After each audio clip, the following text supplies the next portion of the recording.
신앙과 믿음의 질이 점점 좋아지지 않고 있다고 제가 자주 말씀을 드렸습니다. 예배를 빠지고 기도가 줄고 성경 보는 시간이 줄고 그러면 믿음의 질은 떨어질 수밖에 없습니다. 우리가 건강하기 위해서는 먹는 섭취하는 것이 많아야 됩니다. 정상적으로 먹을 때 우리가 건강한 것이지 왠지 모르게 식욕이 떨어지고 그리고 밥맛이 없어지고 먹는 양이 줄어들고 또 밥맛이 있어도 밥을 많이 주지 않아서 조금밖에 먹지 못한다면 그 사람의 체력은 급격하게 떨어질 것입니다. 오늘도 이 자리에 나온 여러분 영적으로 강성하기를 바라며 저녁 주일 낮 시간뿐만이 아니라 저녁, 밤, 새벽 쉬지 않고 기도하면서 말씀에 입각하여 살 수 있기를 주님의 이름으로 축원합니다. 사막화라는 말이 있습니다. 이 사막화라는 것은 사막에서는 수증기가 올라가지 않기 때문에 사막엔 물이 없죠. 그래서 수증기가 올라가서 위에 하늘에 올라가서 구름이 되고 그 구름이 짙어져서 거기서 물이 떨어져야 땅에 비가 내리게 되는데 이 사막은 습기가 없으니까 습기가 올라가질 않으니까 그냥 항상 맑은 하늘입니다. 그렇기 때문에 비가 내리질 않게 되고 상대적으로 비가 내리지 않으니까 점점 사막화되는 것입니다. 이 복음도 마찬가지입니다.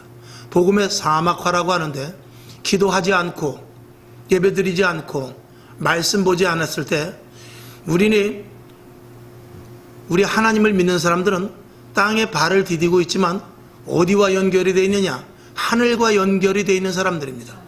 그래서 우리의 말, 행동, 생각, 계획, 예배를 비롯해서 복음 전파 이런 것들은 다 물론이거니와 모든 우리의 일거수일투족이 하나님께서 우리를 보고 계시죠. 그래서 우리의 이 예배가 하늘나라 하나님 앞에 올려지는 것입니다. 우리의 기도가 주 앞에 제단 앞에 주의 보좌 앞에 올려지는 것입니다. 우리가 말씀을 읽을 때 위로부터 주시는 신령한 은혜를 맛보게 되는 것이거든요. 그래서 우리 믿는 사람들은 항상 하늘과 연결이 되어 있습니다. 그래서 하늘나라의 시민권을 가진 자라 우리가 이렇게 말하지 않습니까? 그래서 우리가 기도할 때 예배 드릴 때 하나님 앞에 찬양할 때 위로 올라가고 그리고 하나님은 영광을 받으시고 위로부터 우리들에게 은혜와 축복이 내리워지는 것입니다. 그래서 항상 제가 말씀을 드렸듯이 작년 2020년도부터 2021년도까지 교회에서 한 게 없습니다. 예배도 축소되었고 여름 성경학교, 수련회, 부흥집회 등등 성경 공부, 구역예배조차도 안 드려지는 교회들이 많이 있죠. 그렇게 되니까 우리의 모든 이 신앙생활은 다 위로 올라가게 되는 것이거든요. 그래서 우리가 하다못해 봄에 무엇을 심어야 가을에 나는데 우리의 신앙생활, 즉 방금 전에 말씀을 드렸듯이 수련회를 한다든지 여름 성경학교를 한다든지 또 우리가 부흥집회를 한다든지 기도회를 한다든지 이런 모든 것들을 통해서 우리가 심는 것이거든요. 그래야 교회는 자체적으로 위로부터 축복이 은혜가 내려와서 교회가 부흥되고 교회가 성장되며 교회가 든든하게 서가게 되는 그런 이 순환의 고리인 것입니다. 그러니까 기도 많이 하는 교회, 뜨겁게 예배드리는 교회, 말씀으로 살려고 애쓰는 교회는 위로부터 내려주시는 은혜가 많이 공급되죠. 그렇기 때문에 교회가 부흥되고 교회가 뜨거워지며 견고한 교회가 되고 든든히 서가는 교회가 되는 것입니다. 그러나 예배가 드려지지 아니하고 기도하지 않으면 그 교회는 허울은 나름대로 덩치는 있을지 모르지만 허약한 믿음의 질이 떨어지는 교회가 되는데 지금 코로나 사태를 통해서 전체적으로 대한민국 아니 이 세계 모든 교회의 믿음의 질이 떨어졌다고 밖에 볼 수 없습니다. 언젠가도 말씀을 드렸습니다만 세계적으로 지금 코로나가 다 교회마다 강탈을 하고 있어요. 어찌 교회뿐이겠습니까? 하다못해 작은 가게까지 기업에까지 엄청난 영향력이 있습니다. 근데 표본 조사 통계를 내보니까 대한민국이 예배 드리는 숫자가 가장 세계에서 제일 적다라는 것입니다. 예배 안 나오는 예배 드리러 오지 않는 확률이 미국, 유럽, 다른 어느 나라에 비해 볼 때 한국이 가장 출석률이 적다라는 것입니다. 왜 그렇습니까? 무엇에 문제가 있습니까? 믿음이 그만큼 질이 떨어져 있기 때문에 그렇습니다. 그러니까 순교를 각오하는, 성령에 충만한, 기도하고 말씀대로 살려고 애쓰고 어떻게 했으니 내가 변화되어서 하나님의 자녀가 되고 예수 그리스도의 형상을 담기까지 가는 그런 목표의 설정이 아니라, 우리가 먼저 그의 나라와 그의 의를 구하는 설정이 아니라, 내가 먹고 마시고 세상 사람들이 준하는 바의 그런 성공이 이 기독교인들도 같은 성공의 길로 알아서 세상 사람들이 원하는 목표와 교회 다니는 사람들의 목표가 똑같으니까 먼저 그의 나라와 그의 의가 아니라 이 모든 것이 너에게 있어야 될 것을 아는 일하는 그 부수적인 것에 목표를 두었기 때문에 우리의 신앙의 질이 철저하게 형편없이 떨어져 버리고 말았다는 것입니다. 우리가 구원받는 것으로 끝나는 것이 아니라 우리는 구원받은 이후에부터의 신앙생활이 더 중요한 것입니다. 구원은 우리가 출생신고한 것과 똑같습니다. 사람이 태어나게 되면 엄마의 찌찌를 먹으면서 겨우겨우 이제 그때부터 걸음마를 시작하면서 살아가게 됩니다. 그러나 출생신고했다고 사람은 사람이지만 사람 구실은 하지 못합니다. 우리가 예수를 믿어 구원을 얻었다고 하지만 그때부터 우리의 믿음에 한 발짝 한 발짝 걸어가는 신앙의 여정이 시작되는 것이기 때문입니다. 그렇기 때문에 계속해서 기도와 말씀과 예배와 그런 양육들을 통하여서 우리의 신앙과 믿음이 어디까지 가야 되느냐, 악한 영들과 싸워 이기고 귀신의 정체를 알고 사단과 싸워 이기며 마귀의 괴계를 알고 영적인 세계가 어떻게 돌아가며 하나님이 지금 어떻게 말씀하시며 하나님이 지금 무슨 의도로 이런 일들을 하시는가, 이런 것을 알 때까지 우리가 가야 된단 말이죠. 오늘도 많은 전국 방방곡곡에서 예배를 드는데 하나님 우리 기업이 잘 되게 해주시옵소서, 내 병이 낫기를 원합니다, 내 자녀가 잘 되기를 원합니다, 이런 수준에 있다면 우리의 신앙은 절대적으로 잘할 수가 없습니다. 우리의 신앙은 언제든지 영적인 눈이 열려져서 성령으로 말미암아 해야 될 일과 하나님이 의도하는 일들과 하늘나라의 시민권을 가진 자로서 이 땅에 얼마만큼 우리가 포진되어 있는가, 이런 부분을 알고 좀 더 차원 있는 신앙생활을 해야 된다 이것이죠. 저와 여러분에게 이런 신앙의 믿음의 차원 있는 데까지 올라갈 수 있기를 주님의 이름으로 축원합니다. 그러니까 우리가 물질적인 것을 구하면 날마다 물질이 돌고 도는 거예요. 우리가 영적인 것을 구하면 영적인 것이 올라가서 영적인 것이 내려질 것입니다. 우리가 물질을 구하면 하나님께서 물질을 주시겠지요. 그러나 물질에 국한되어 있는 신앙이라면 그 신앙은 언제든지 환경과 조건에 의하여 약화되어 물질이 없어질 때, 다시 병이 들 때, 자녀들이 또 타락의 길로 갈 때, 그때 우리의 믿음은 걷잡을 수 없는 상태로 갈 수밖에 없지만, 영적으로 강성하여져서 영적으로 사단의 세력과 마귀의 계계와 귀신의 정체를 알고 하나님의 의도를 한다면 물질, 건강, 환경, 내 자신의 어떤 조건과 관계없이 영적인 세계를 볼 수 있기 때문에 우리들의 신앙과 믿음은 흔들리지 않게 된다는 것입니다. 저와 여러분에게 차원이 달라지는 확고한 신앙자들 될 수 있기를 주님의 이름으로 축원합니다. 제자들이 왜 도망갔습니까? 눈으로 보이는 것 때문에 도망갔습니다. 예수님이 잡혔거든요. 예수님이 죽었거든요. 그러나 영적인 눈이 뜨여져서 오순절 마가의 다락방에서 성령의 충만함을 입었을 때 그들의 눈이 다시 뜨여지게 되었고, 그들은 생명의 문제가 아니라 하늘나라의 것을 구하는데 초점을 두게 되었던 것입니다. 오늘 이 시대에 코로나 사태 속에서 경제적으로 힘들고 어려운 이 시대 속에서 여러분의 영안이 더욱더 밝게 열려질 수 있기를 주님의 이름으로 축원합니다. 그래서 복음의 사막화가 지금 가속화되어 가고 있는데, 이럴 때일수록 더 기도해서 올려야 돼요. 예배 드려서 자꾸 위로 올려야 됩니다. 말씀대로 살기를 애써 자꾸 위로 올려야 돼요. 그래야 위에서부터 은혜가 아래로 내려오게 되는 것입니다. 여러분, 코로나 사태 속에 놀러도 안 가고 그래서 사람들끼리 만나지도 못하고 얼마나 좋습니까? 조용히 교회 와서 기도하시고 집에 있을 때 성경 보고 또 온라인 방송을 통해서 주셨던, 가능하면 담임 목사님의 설교를 2번, 3번 더 듣는 것이 좋습니다. 쓸데없이 여기저기 다른 목사님 설교 듣는 것보다는 그것이 좋습니다. 만약에 저녁 시간에도 한번 말씀을 드렸습니다만, 만약에 설교 말씀을 듣는다면은 담임 목사님과 맥을 같이 하는 그런 성향의 설교를 들을 수 있기를 부탁을 드리는 것이지요. 여러분, 오늘 여러분들이 더 많은 기도가 있기를 바랍니다. 입에 빠지지 마시기를 바랍니다. 오늘 기도하여서 이 에스겔의 마른 골짜기에, 정말 마른 뼈가, 이 골짜기에 마른 뼈가 연합하여서 거기에 살이 붙고 가죽이 붙어서 생기가 들어감으로 말미암아서 살아났듯이 여러분의 기도를 통하여 지금 현재의 믿음보다 또 이 땅에 믿는 자들의 모든 믿음이 더욱더 상승되어서 정말 활력을 찾을 수 있기를 주님의 이름으로 축원합니다. 오직 하나님의 말씀과 성령의 충만함 밖에는 없습니다. 그거 외에는 이 땅을 능히 이기며 살아갈 재간이 없다라는 것입니다. 여러분, 하나님의 말씀이 이렇게 저를 통해서 하나님 말씀이 선포되고 여러분이 아멘으로 받을 때 위에서부터 응답해 주실 줄로 믿습니다. 그래서 심는 것이 있어야 열매를 맺듯이 기도하고 전도하는, 그리고 복음대로 말씀대로 살아가는 여러분이 될 때 열매가 반드시 맺게 될 줄로 믿습니다. 그런데 그것을 위해서 우리가 생명을 걸 수 있어야 돼요. 아멘이시죠? 생명 걸기 어렵습니다. 그러나 우리는 내 자신을 위해서 사는 것이 아니라, 내 자신을 위해서가 아니라, 나를 위해서 내가 죽는 것이 아니라 이웃을 위해서, 죽어져가는 영혼들을 위해서, 자녀들을 위해서, 남편을 위해서, 아직도 예수를 믿지 않는 자들을 위해서 죽을 수 있는 각오로 기도하고 복음을 전파하라, 그런 말씀인 것입니다. 여러분의 가정을 위해서도 죽을 수 있어야 돼요. 아멘.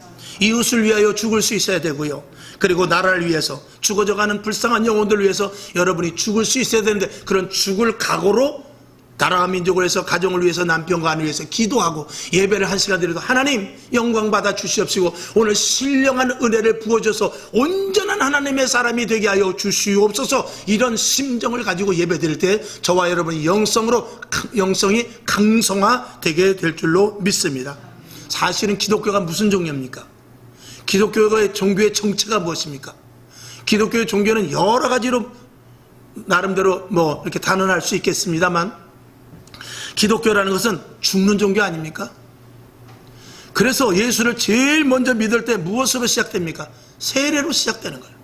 나는 죽고 이후에 예수로 산다는 그 다짐으로, 즉 죽는 데서부터 시작되는 게 예수를 믿는 것 아니겠습니까? 여러분, 근데 내가 제일 먼저 살라고 하니까 이게 문제가 자꾸 꼬여지는 것입니다. 우리는 살라고 할 것이 아니라 날마다 죽으려고 해야 돼요. 그래서 내 고집이 죽고 자아가 죽고 욕심이 죽고 내 생활이 죽고 내 계획이 죽고 나의 모든 감성, 이성, 이 모든 것들을 다 죽여버리고, 그리고 주님이 공급하여 주시는 것, 하나님 오늘도 말씀하여 주시옵소서. 하나님 오늘도 꿈속에서라도 계시하여 주시옵소서. 말씀을 읽다가 하나님의 뜻을 알게 하여 주시옵시고, 그리고 주님께서 좌하라면 내가 좌할 것이고 주님께서 우하라면 내가 우하겠습니다 하는 이런 심정을 날마다 가질 때 하나님께서 강하게 여러분에게 도와주실 줄로 믿습니다. 성령님은 저와 여러분 요구하는 자들에게 오십니다. 아무에게나 와서 무조건 치고 들어오시는 분이 아닙니다. 요구하고 영접하고 받아들이고 그러는 자들에게 성령님께서는 인격적으로 오셔서 우리의 주인이 되시고 우리를 이끌어 나간다는 사실을 저와 여러분이 분명히 알아야 될 것입니다.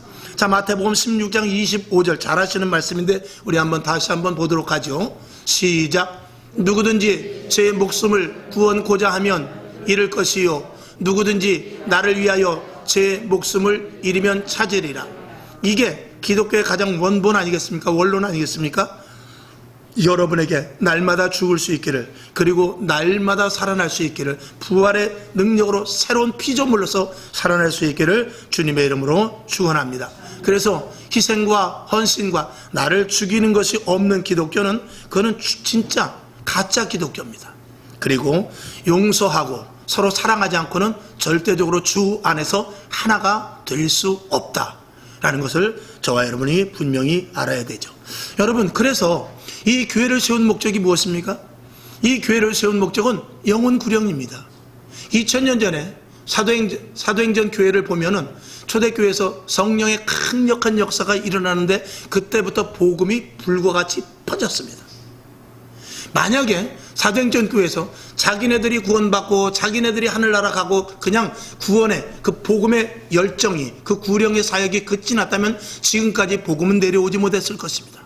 그러나 복음의 불길이 퍼지고 불이 퍼져 또 불이 퍼져 심령을 태우고, 그리고 2000년이 지난 오늘까지 그 불이 계속해서 여기까지 왔기 때문에 여러분이 예수를 지금 믿고 있는 이 현장에 있게 되는 것입니다. 만약에 여러분 속에 있는 성령의 구령의 불이, 복음의 불이 다른 사람들에게 전달되지 않는다면 내 안에서 복음은 끝이 날 것입니다. 여기서 중지되고 말 것입니다. 그러면 주님 오시는 그날까지 복음은 누가 전파하겠습니까? 여러분에게 이 속에서 있는 복음의 불을 받은 그대로 여러분 모든 사람들에게 죽어져가는 영혼들에게 전달할 수 있기를 주님의 이름으로 축원합니다. 그래서 생명을 살리기 위해서는 나를 내주어야 되는데 조금 전에 말씀을 드렸듯이 그게 어렵다는 말입니다. 그래서 결론으로 말씀을 드린다면 성령 충만하지 않으면 이 일은 할 수가 없다라는 것이죠. 여러분 죽어져가는 영혼들을 위하여 더 많이 기도할 수 있기를 바랍니다. 오늘 예를 들어서 이 자리에 우리가 오늘 죽는다 할지라도 여기 계신 저와 여러분은 천국 갈 수 있습니다. 그러나 지금 예수를 믿지 않는 사람들은 어떻게 되겠습니까? 그들은 다 지옥 갈 수밖에 없는 거 아니겠습니까? 저와 여러분은 오늘 죽어도 괜찮아요. 날마다 나는 죽노라 날마다 나는 죽노라 하면서 실질적으로 내가 오늘 이 생명이 끊어져 육신에 내가 오늘 생명이 끊어져도 우리는 상관없습니다. 우리는 오늘 죽어도 영원한 주의 보좌 앞에 갈 수 있고 하나님의 영광의 자리에 갈 수 있지만 지금 하나님을 모르는 자녀, 이웃, 직장인 그리고 나를 아는 모든 일가친척 그런 모든 사람들은 오늘 죽는다면 어떻게 되겠습니까? 그들에게 가서 복음을 전파해야 되지 않겠습니까? 그 복음을 전파하는 데서 말이나 생각과 설득으로 되는 것이 아니라 내가 죽어야만 된단 말입니다. 내가 죽지 않고서는 복음을 전파할 수 없습니다. 예수님께서 우리를 살리는 데 있어서 단 한 가지 방법이었어요. 예수 그리스도께서 십자가에 못 박혀 죽으심으로 말미암아 우리를 살리셨기 때문에 예수님께서도 우리에게 요구하는 것은 뭐냐? 나를 따르려거든 제 십자가를 지고 나를 따라오라는 것입니다. 그거는 무엇입니까? 네가 죽어야 다른 사람의 영혼을 구할 수 있다 이 말씀인 것입니다. 여러분 내가 죽지 않고 예수 믿는다 이거는 정말 불가한 일입니다. 여러분 오늘도 이 자리에 나올 때 내가 죽고 예수 그리스도께서 부르셔서 성령의 힘으로 오신 줄 믿습니다. 이왕 이 자리까지 오셨으니 나가실 때는 더 죽어서 나갈 수 있기를 바랍니다. 완전히 죽어서 나갈 수 있기를 바랍니다. 죽어서 나가고 하나님 내가 어디로 갈까요? 내가 입술을 벌려 무엇을 할까요? 그래서 무엇을 먹을까? 무엇을 마실까? 염려하지 말라. 오직 하나님께 구하고 하나님이 인도하심에 따라 살아가라고 예수님께서 우리들에게 말씀을 하시는 것입니다. 자, 사도행전 5장 41절 42절을 한번 보겠습니다. 시작. 사도들은 그 이름을 위하여 능욕받는 일에 합당한 자로 여기심을 기뻐하면서 공회 앞을 떠나니라. 42절. 저희가 날마다 성전에 있든지 집에 있든지 예수는 그리스도라 가르치기와 전도하기를 쉬지 아니하니라. 아멘. 그때 예수 그리스도를 가르치고 그때 전도한 그 불길이 오늘 저에게까지 온 것입니다. 오늘 저에게까지 온 그 불이 오늘도 저와 여러분을 통해서 죽어져가는 영혼들 아직도 하나님을 모르고 또 한 걸음 더 나가서 지금 실족하고 넘어져서 주 안으로 들어오지 못하는 그들에게 쫓아 가서 복음으로 다시 한번 회복할 수 있도록 그들을 이끌어내는 저와 여러분이 분명히 되어야 될 것입니다. 여담입니다만 예수를 믿다가 지금 쉬는 사람 차라리 예수 안 믿은 것보다 더 억울하지 않습니까? 그렇지 않겠어요? 차라리 예수를 모르고 예수를 안 믿고 그래서 술이나 먹고 나가서 띵까띵까 하고 놀다가 내 마음대로 하다가 지옥 간다면 그래도 안 되지만 그래도 덜 억울할 텐데 교회 와서 세례 받고 나름대로 은혜도 받고 또 교회 안에서 나름대로 어떻게 생활하는지도 잘 알다가 그 작은 것으로 시험 들어서 교회를 떠난다, 생명을 버린다, 예수를 버린다, 자기 자신을 포기한다. 그것보다 억울한 게 어디 있습니까? 여러분 그들에게도 저와 여러분은 다리를 놔야 됩니다. 안 돼. 아무리 힘들어도 예수는 믿어야 돼. 목사님과 관계가 그랬어? 장로님과 관계가 그랬어? 물질 때문에 그렇게 어려움을 당했어? 사람과의 관계 속에서 그 집사가 그렇게 모함을 했어? 그래도 천국 가야 돼. 그래도 천국 가야 돼. 그래도 천국 가야지. 그것 때문에, 그거 돈 때문에, 목사님과 관계 때문에, 집사님과 관계 때문에 지옥 가는 건 안 되지. 그걸 넘자. 그걸 넘고 우리 교회 가자. 만약에 정 그 교회 가기 싫으면 바로 옆에 있는 다른 교회라도 가라. 그래가지고 예수를 믿어야 된다. 이렇게 저와 여러분이 반드시 말할 수 있어야 됩니다. 예수 믿는 건 이건 타협이 아닙니다. 신앙생활하는 건 이건 적당한 어떤 선에서 논의할 문제가 아니고 우리는 반드시 생명을 걸고 예수 믿어 천국에 가는 데까지 일어나야 된단 말입니다. 이 힘과 이 자세와 이 확신을 저와 여러분이 분명히 가질 수 있기를 주님의 이름으로 축원합니다. 이건 중요한 문제입니다. 이걸 우리가 시시하게 그냥 성경 보면서 푸른 초장 맑은 시냇 물가로, 여러분 예수 믿으면 평안을 줍니다. 예수 믿으면 자녀들도 잘 됩니다. 예수 믿으면 마음에 안심이 있습니다. 평안이 있습니다. 이런 것을 넘어야 되는 문제입니다.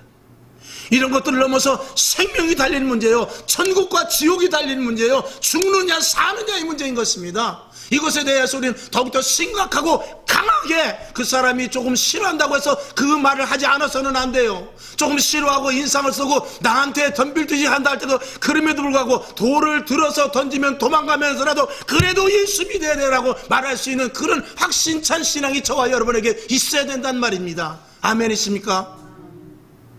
그렇지 않고 어떻게 천국을 이끌고 갈 수 있습니까? 네 좋은 대로 해. 종교는 자유니까. 친구요, 나는 가자고 얘기해서 더 이상 나 너에게 얘기 안 한다, 이렇게 해서 될 일이 아닙니다. 정말 지옥 가는 거예요. 정말 뜨거운 불구덩이에 가는 것입니다. 그것도 영원토록. 여러분, 생명을 걸고, 내가 죽는 한이 있더라도, 오늘 내가 죽어서 천국 가지만 내가 죽는 한이 있더라도 죽어져가는 영혼들, 아직도 하나님을 모르는 자들, 실족하고 넘어졌던 자들에게 가서 예수 그리스도의 온전한 복음을 증거하다가 죽으시기를 바랍니다. 이게 우리가 해야 될 사명이에요. 이것이 없으면 안 됩니다. 이 불이 여러분에게 강하게 타오를 수 있기를 주님의 이름으로 축원합니다. 제단에서부터 강력한 하나님의 은혜와 제단에서부터 성령의 불이, 제단에서부터 하나님의 은총이 여러분 심령을 두드릴 수 있기를 주님의 이름으로 축원합니다. 하나님은 오늘도 일하고 계신다는 사실을 우리는 분명히 알아야 돼요. 누구를 통해서? 우리를 통해서 일하고 계세요. 하나님은 오늘도 역사하고 계세요. 하나님은 오늘도 세미하게 음성을 들려주시기도 하고, 천둥과 번개같이 말씀을 주시기도 하고, 하나님은 우리 심령에 오셔서 나에게 속삭이듯이 말씀을 하시기도 합니다. 그 음성, 그건 무엇냐? 하나님은 지금도 일하고 계신다는 거예요. 그 음성을 들으시고 저와 여러분이 사용돼야 될 것입니다. 하나님은요, 전쟁 중에도 일하셨어요. 6.25 때도 일하셨단 말입니다. 그때도 복음을 전하는 전파자들이 있었어요. 일제시대 때도 하나님은 일하셨습니다. 이하 일제강점기 속에서 예수 믿기 어렵겠구나, 좀 쉬자, 이러지 않았어요. 그때도 신사참배를 거부하면서 끝까지 예수 그리스도의 복음을 지켰단 말이죠. 한 걸음 더 나가서 로마 시대 속에서, 로마의 그 박해 가운데서도, 사자 그 정말 집단 무리 앞에서도, 검투사 앞에서도, 화형의 불이 타오르는 그 앞에서도 하나님은 복음을 위하여서 살 사람들과 함께 했다는 것입니다. 그러면 이 코로나 사태 속에서도 하나님이 쉬고 계실까요? 야, 코로나인데 좀 쉬자, 코로나인데 좀 멈추자, 당장 뭐 죽어져가는 영혼 내일 죽는다고 할 수 없지, 뭐 모레 죽는다고 할 수 없지, 하나님이 그러실까요?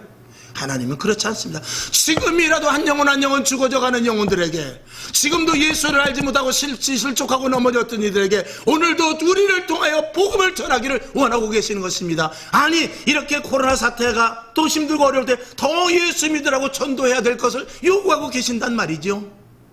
여러분, 입술을 열 때마다 예수, 예수, 예수, 천국과 지옥에 대해서, 구원에 대해서 말할 수 있기를 주님의 이름으로 축원합니다. 문제는 이런 시국 속에서 두 종류로 갈리는데 손을 놓고 있느냐, 아니면 위급함을 알고 정말 언제 어떻게 될지 모르는데 복음을 전해야 되느냐, 이 두 가지 형태의 사람으로, 성도로 나눌 수 있는데, 여러분이 어느 자리에 끼든지 정말 심각하게 생각해 봐야 될 문제이기에 말씀을 드리는 것입니다. 주님은 오늘도 명령하십니다. 성경을 보겠습니다. 사도행전 1장 7절과 8절을 보겠습니다. 주님의 명령을 오늘 이대로 들으시기를 바랍니다. 아멘. 시작. 가라사대 때와 기한은 아버지께서 자기의 권한에 두셨으니 너희의 알 바 아니요. 8절. 오직 성령이 너희에게 임하시면 너희가 권능을 받고 예루살렘과 온 유대와 사마리아와 땅끝까지 이르러 내 증인이 되리라 하시니라. 아멘. 이게 2000년 전의 말씀입니까? 오늘까지 우리에게 주시는 말씀입니까? 이 말씀을 오늘도 주님께서는 계속 우리의 심령에다 대고 두드리면서 말씀을 하고 있는 것입니다. 여러분, 이 명령의 말씀에 저와 여러분 어떻게 해야 되죠? 반응해야 됩니다. 여러분, 반응해야 돼요. 오늘 이 사도행전 1장 7절과 8절의 말씀을 저와 여러분에게 강하게 반응될 수 있기를 주님의 이름으로 축원합니다. 이번 주부터 또 비대면 예배라고 이렇게 됐습니다. 오늘까지는 아닌 것 같아요. 다음 주부터 같은데 오늘까지는 20%. 여러분, 비대면 예배라는 게 비자가 예배는 예배지 비대면이 어디 있습니까? 안 드리는 거죠. 비대면 예배는 있을 수 없습니다. 어떻게 해서든지 작게 쪼개서라도 예배를 드려서, 그리고 방역 당국의 법을 어길 수는 없으니까 최대한 법이 허용하는 테두리 안에서 우리는 계속해서 예배를 2번 드릴 거 20번을 드리는 한이 있더라도 예배를 꼭 드려야 될 것입니다. 하나님은 죽지 않았습니다. 그렇죠? 하나님은 숨지도 않으셨어요. 오늘도 하나님은 성령으로 역사하신단 말이죠. 이 성령의 역사 속에, 그 성령의 역사하시는 일 속에 저와 여러분이 그 자리에 있기를 주님의 이름으로 축원하며, 코로나에 밀리지 말고 코로나를 이겨나가는 여러분이 되어야 될 것입니다. 오늘 성경 본문 에스겔 골짜기에서는 마른 뼈만 있었다고 그랬어요. 마른 뼈만 있었지만 하나님께서 에스겔 선지자에게 명령을 내리시죠. 명령을 내립니다. 그리고 일어나 생기를 되찾으라고까지 계속해서 명령을 하십니다. 그럴 때 처음에는 뼈가 움직이더니 뼈끼리 연결이 되고, 그 다음에 그 위에 살이 붙었다고 그랬어요. 살 붙은 위에 가죽이 씌워지고, 그리고 그 다음에 다시 생기가 들어와서 큰 군대가 되었다라는 것입니다. 여러분, 생기가 들어가기 전까지는 사람의 형체를 갖추고 가죽까지 다 씌워져서 나름대로 큰 군대의 형태는 갖추고 있을지 모르지만 실질적인 군대의 역할은 감당하지 못했던 것입니다. 여러분, 오순절 마가의 다락방에서 베드로와 요한과 120문도가 예수님께서 명령하신 대로 내가 성령을 부어줄 텐데 여기서 열흘 동안 기도해라 했을 때, 여러분, 그들이 기도하고 그들이 거기에 모였고 그들이 다짐을 했다고 해서 주의를 하는 게 아니에요. 성령이 내려져야만 주의를 감당하는 거예요.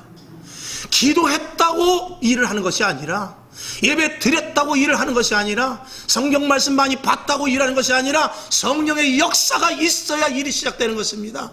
오늘 이 시대에 지식인 그리스도인들이 많습니다. 예배만 드리는 그리스도인들이 많습니다. 성경을 20독 30독 했지만 성경을 지식적으로만 하는 그리스도인들이 얼마나 많은지 모릅니다. 오늘도 예배 드렸다, 예배가 30분이 되고 40분이 되고 설교가 50분이 되고 점점 길어지면 왜 이렇게 설교가 길어지는 것입니까? 왜 이렇게 설교가 길어지는가 하면서 속으로 불평하는 그런 사람들도 있습니다. 그러니까 설교의 내용을 보는 것이 아니고 내가 설교 자체를 들었다에 만족하기 때문에 그래요. 설교의 내용을 듣는다면 시간이 문제가 아니지 않습니까? 설교의 내용이 아니라 설교 자체를 내가 들었다 라는 것에서 국한되기 때문에 여기에는 성령의 역사가 나타나지 않는 것입니다. 오늘도 여러분, 반드시 성령의 강력한 역사로 말미암을 때, 그때 생기가 들어가서 큰 군대가 되듯이 여러분 한 사람 한 사람이 하나님의 자녀로서 복음을 전파하고 하나님의 말씀대로 살고 이 위기의 시대를 이겨나갈 수 있는 것은 성령의 충만함이 있어야만 담대하여 이겨나갈 수 있는 것입니다. 여러분, 더욱더 성령의 충만함을 구하시기를 바랍니다. 더욱더 성령의 충만함을 위하여 기도하시기를 바랍니다. 성경은 말합니다. 마지막 때 성령을 어떻게 한다고 그랬어요? 어떻게 부어주신다고 그랬어요?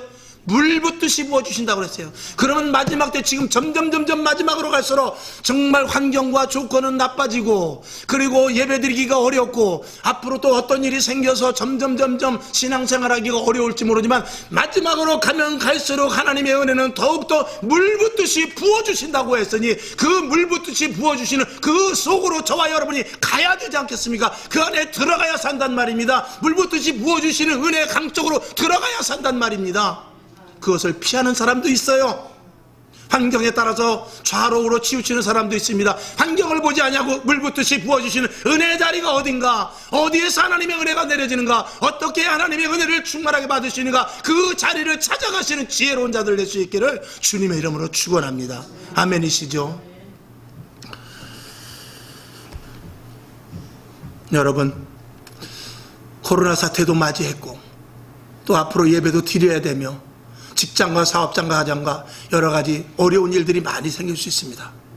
그 도대체 어떻게 준비를 해야 세상을 이기겠습니까? 여러분, 완벽한 준비는 성령 충만에서부터입니다. 할렐루야. 여러분, 완전한 믿음도 역시 성령 충만에서부터 시작되는 것입니다. 신앙의 시작도, 축복의 시작도, 복음 전파의 시작도 성령 충만부터입니다. 그래서 너희가 예루살렘과 유다와 사마리아와 땅끝까지, 즉 너희는 예루살렘에서 기다리라고 그랬어요. 기다리라. 성령의 충만함을 받을 때까지 기다리라. 그 다음에 유대와 사마리아와 땅끝까지 이르러 복음의 증인이 되는 사역자로 하나님께서 쓰실 수 있기 때문인 것입니다.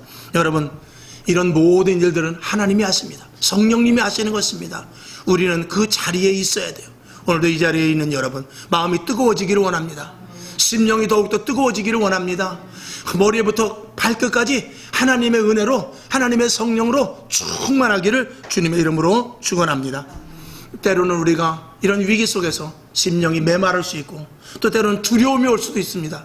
때로는 좌로 가야 될지 우로 가야 될지 어떻게 해야 될지 모르는 발을 동동 굴리는 그런 상황이 올 수도 있습니다. 그러나 하나님의 성령이 충만하면 큰 군대와 같이 담대할 수 있습니다.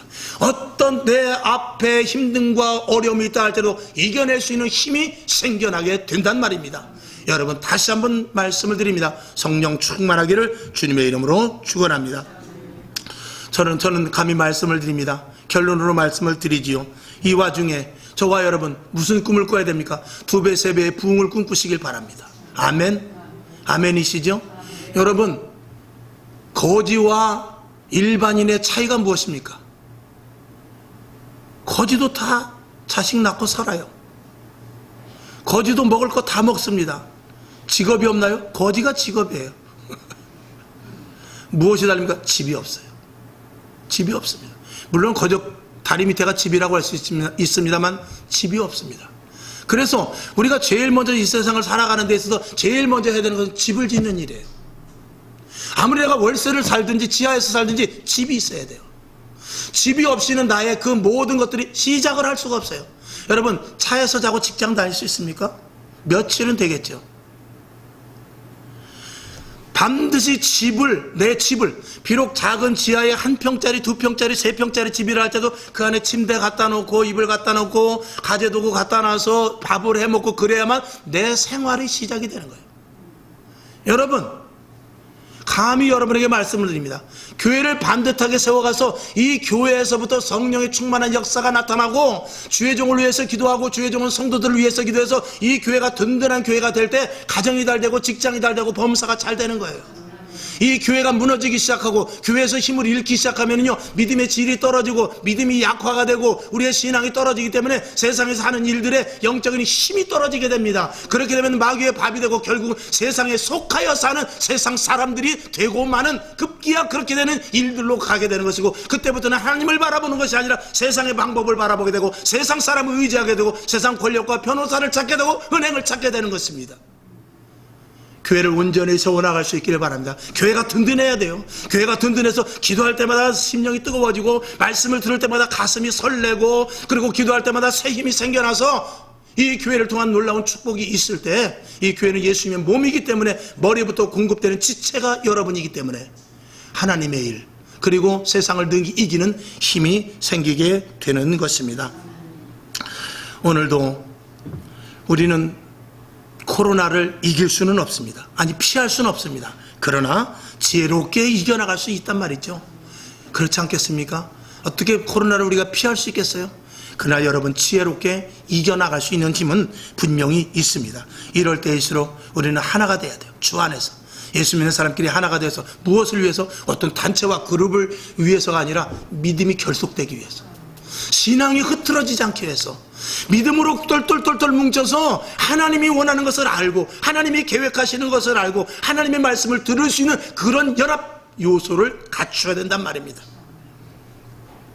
부정적인 말보다 할 수 있다는 말씀, 하나님의 음성을 저와 여러분이 들어야 되며, 손을 놓고 탄식만 해서는 절대로 안 됩니다. 모든 권세의 권세자시며 생명의 주인이시며 알파와 오메가가 되시는 아멘 주 예수의 이름과 능력으로 말미암아 이 시기를 기회로 삼아서 오히려 날마다 승리하시는 저와 여러분 될 수 있기를 주님의 이름으로 축원하며 개인과 가정과 직장과 사업장을 비롯해서 모두 힘을 내서 일어나되 믿음을 가지고 성령의 힘으로 주님이 공급하여 주시는 힘으로 살아가는 저와 여러분 될 수 있기를 주님의 이름으로 축원합니다. 화평방송 구독, 좋아요 부탁드립니다. 감사합니다.